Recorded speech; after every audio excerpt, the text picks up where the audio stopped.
Seriously, what the hell is Donald Trump doing right now as the American people are facing a cost of living crisis that's actually crushing people's lives, as we've learned that in 2025, essentially no jobs were created.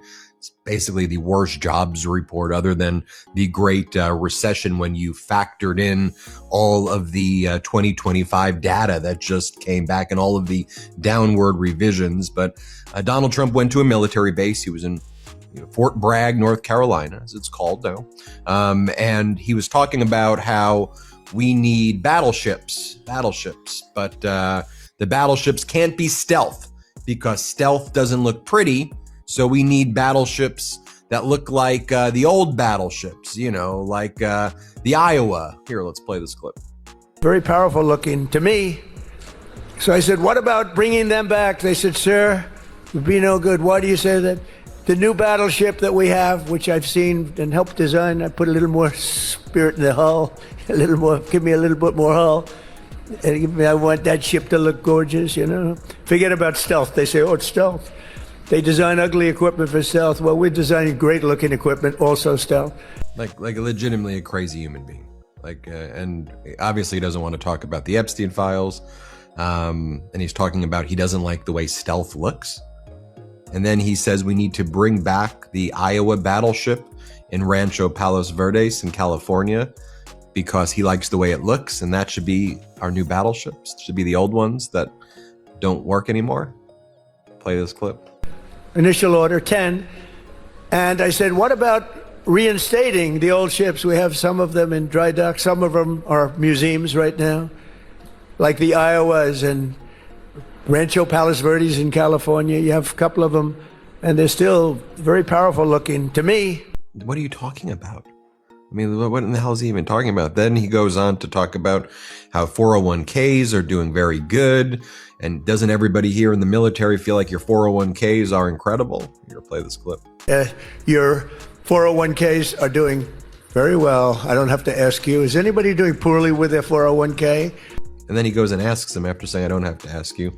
Then he attacks the former governor of North Carolina in North Carolina at a military base and says that he basically aided and abetted the murder of a woman getting her throat slit. Here, play this clip.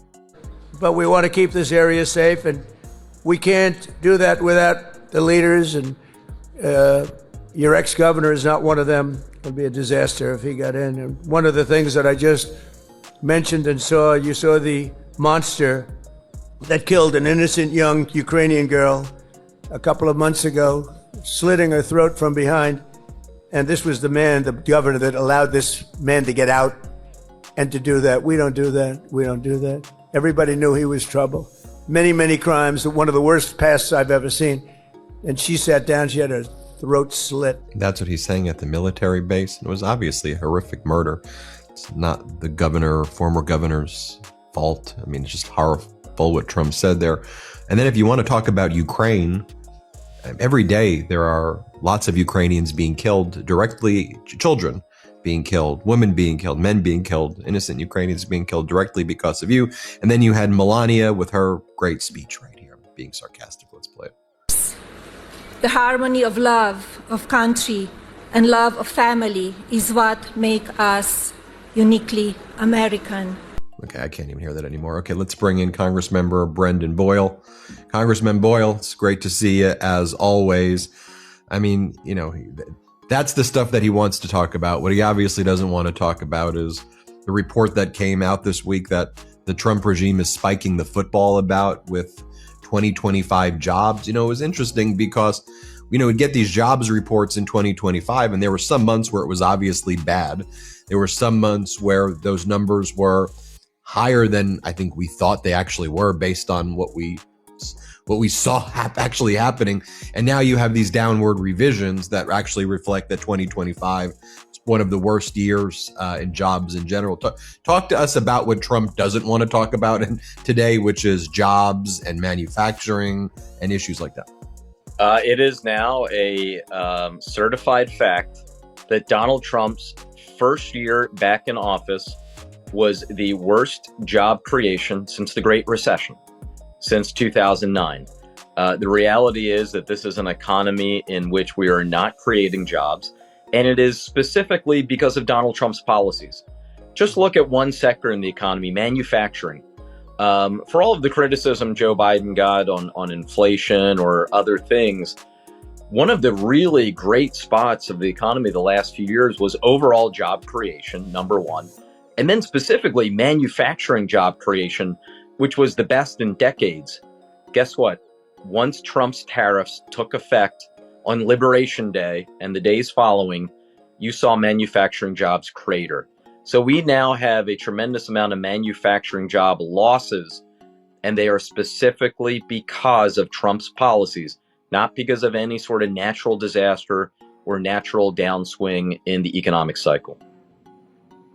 What do you say when Trump, though, you heard Pam Bondi use it disgustingly during the Epstein hearing, and say, well, the stock market is over 50,000 now.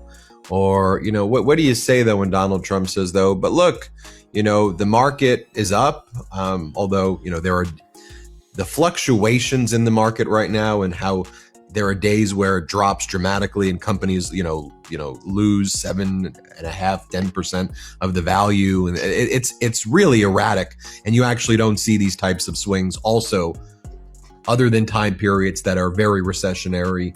But what's the response to that? And